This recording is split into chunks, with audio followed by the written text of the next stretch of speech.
τον Μάρτη του 1944, 24 Μαρτίου, κάψανε το ελευθεροχώρι και δολοφόνησαν 17 κατοίκους του χωριού, μεταξύ αυτών και γυναίκες και μωρά παιδιά. Σκότωσαν και μικρά παιδιά. Και μικρά παιδιά και μια ξαδέρφη μου δίπλα, δηλαδή Καλτσίδου και αυτή, μικρή ήταν. Πόσο αυτό ήτανε? Αυτά ήταν 7-8 χρονών. Και οι γυναίκες, οι άνδρες που δεν μπορούσαν να φύγουν, αυτοί που μείναν στο χωριό, αυτούς τους κάψανε εδώ του Χαράλαμπου, του Καλτσίδη, του ξαδέρφου μου, τον πατέρα μέσα στο σπίτι, ενώ ήταν άρρωστος, τον κάψανε μέσα στο σπίτι. Όταν κάψανε το ελευθεροχώρι τέλη Μαρτίου του 1944, αηδιασμένος και αγανακτισμένος, ο Ντόρν προσχώρησε, έφυγε από τα Γιαννιτσά, αυτομόλυσε και παρουσιάστηκε στο Πάικο και εκεί προσχώρησε στις ομάδες αντίστασης. Παρέμεινε μέχρι τέλους. Κάποια στιγμή οι Γερμανοί τον συνέλαβαν και αυτόν μέσα σε κάποιες συλλήψεις που είχαν κάνει, τον κλείσανε στο στρατόπεδο Παύλου Μελά και ήταν να οδηγηθεί στα στρατόπεδα για εκτέλεση στη Γερμανία. Μεσολάβησε η αποχώρηση των Γερμανών, βγήκε από το στρατόπεδο του Παύλου Μελά, θεωρήθηκε εχμάλωτος πολέμου από την ελληνική πολιτεία και βέβαια δεν πέρασε από στρατοδικεία. Έτσι έζησε το υπόλοιπο της ζωής του στην Αυστρία. Το 84-85 ο αείμνηστος Ζάχος Σαββόπουλος βρήκε τον άνθρωπο αυτόν μέσω του Τσιρέλη του οδοντιάτρου, τον έφερε εδώ στα Γιαννιτσά, γνώρισε τους ανθρώπους, συνάντησε τους ανθρώπους με τους οποίους είχε διασυνδεθεί και είχε δράσει στο βουνό επάνω και μας άφησε ένα υλικό πάρα πολύ αξιόλογο για έρευνα. Κυρίες και κύριοι, με τις γερμανικές θηριωδίες στην περίοδο της κατοχής γράφτηκαν απίστευτες ιστορίες. Χαρακτηριστική είναι η περίπτωση του βιολιστή Φώτη Τσίλη από τα Γιαννιτσά. Οι δοσύλλογοι τον χτύπησαν με λωστό στο κεφάλι και τον έριξαν με τους υπόλοιπους συμπατριώτες του στον ομαδικό τάφο. Οι Γερμανοί τους γάζουσαν με πολυβόλα και έφυγαν αφού έδωσαν εντολή να τους σκεπάσουν με χώμα. Ο Φώτης Τσίλης όμως επέζησε και λίγες ώρες αργότερα κατάφερε στην κυριολεξία να βγει μέσα από τον τάφο του ζωντανός.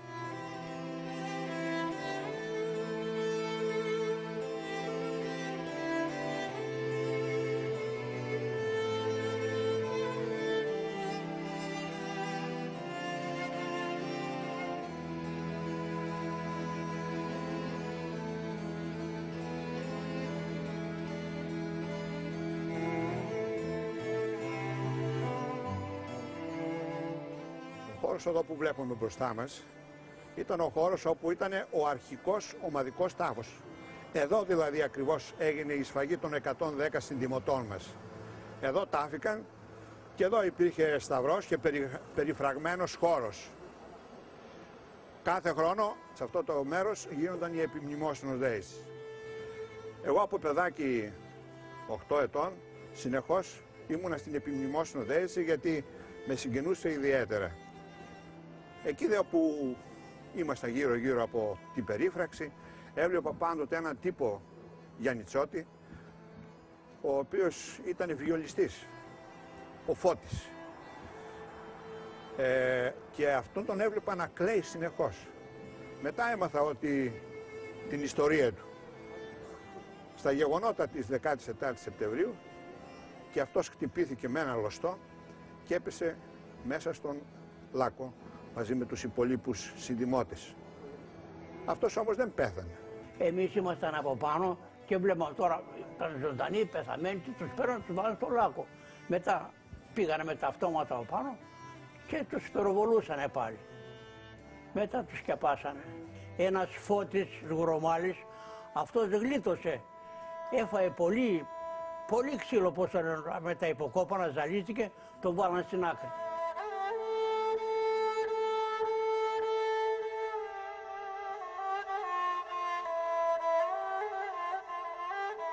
Ξέρω ότι ο πατέρας μου γλίτωσε από τον ομαδικό τάφο και τον έσωσε η μητέρα μου. Είχε ρηπεί, είχε χτυπηθεί στο στήθος από εδώ και σύρθηκε και βγήκε και πήγε στο σπίτι. Προς το βραδάκι άρχισε να συνέρχεται, σκουντάει τους άλλους συνδημότες νεκρούς του και βγήκε επάνω. Κοιτάζει έξω από τον τάφο, δεν βρίσκει κανέναν. Δεν ήταν σκεπασμένοι με χώμα. Υπήρχε λίγο χώμα επάνω. Αλλά κατάφερε να βγει επάνω. Να βγει επάνω. το σκόρπισε και βγήκε επάνω. Και έρχοντας βγήκε από τον τάφο, παραδίπλα ήταν το ποτάμι που περνάει μέσα, που περνούσε από το κέντρο των Γιάννητσων, χώθηκε εκεί πέρα και έφυγε και γλίτωσε. Από ό,τι έλεγε και η μητέρα μου και ο πατέρας μου, είπανε το ότι όπως έπεφταν το ένα πτώμα επάνω στο άλλο, το σκέπασαν. Γιατί στο τέλος δίνανε τη χαριστική βολή. Και μάλλον ότι πρέπει να χτύπησε σιρήνα, δεν ξέρω πώς. Ο πατέρας μου ανασύρθηκε. Δεν τον σκοτώσανε. Παρά Ήταν τραυματισμένος. Ναι, ήταν όμως τραυματισμένος μέσα στα πτώματα. Βεβαίως. Και σύρθηκε, έφυγε, πήγε στη μητέρα μου και η μητέρα μου τον έσωσε με μία προβιά. Κρύφτηκε μέσα στα χόρτα, στα άχυρα συγκεκριμένα. Και την προβιά τι την έκανε? Προβιά από αρνιά, από αρνί. Την έβαλε στο τραύμα? Τον έβαλε, Το χρησιμοποίησε σαν επίδεσμο ουσιαστικά. Μπράβο. Και γι' αυτό κάθε 14 Σεπτεμβρίου που γινόταν η επιμνημόσυνος δέηση στον χώρο του ομαδικού τάφου, έκλαιγε σαν να ήταν ένα μικρό παιδάκι, γιατί θυμούνταν όλη αυτή την κατάσταση. Νεκρόσι και ανέστη που λέμε.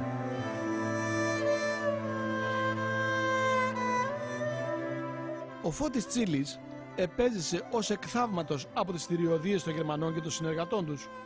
Η κόρη του πιστεύει ότι τον έσωσε ο Άγιος Γεώργιος που είχε στο στήθος του.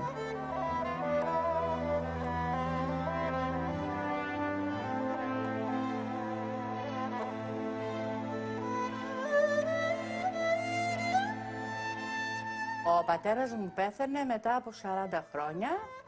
Συγχωρέθηκε σε ηλικία 63 ετών. Είχε προβλήματα, είχε βλήματα. Τα βλήματα ήταν μέσα, δεν είχαν φύγει από πάνω. Δεν το αφαιρέσανε ποτέ, δεν έγινε ποτέ. Δεν είχε πάει σε γιατρό, δεν υπήρχε γιατρός. Την εποχή στον πόλεμο, ο πατέρας μου είχε ζωγραφισμένο στο στήθος τον Άγιο Γεώργιο. Τατουάζ το είχε. Και πιστεύω το ότι ο Άγιος Γεώργιος τον βοήθησε, τον έσωσε.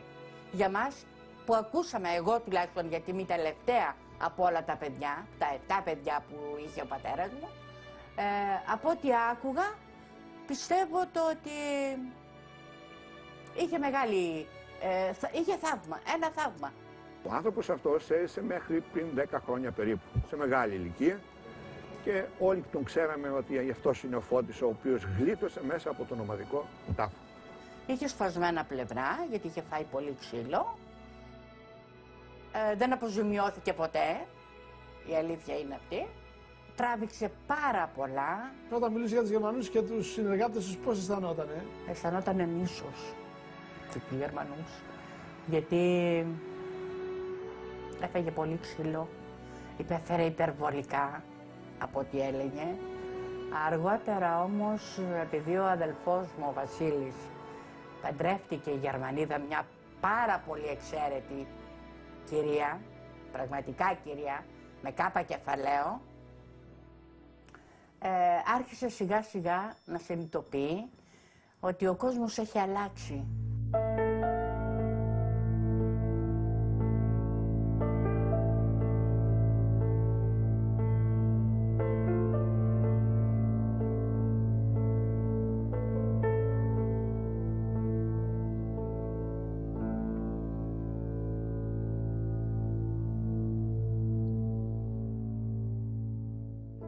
«67 χρόνια μετά το ολοκαύτωμα των Γιαννητσών, οι κάτοικοι ζητούν δικαίωση».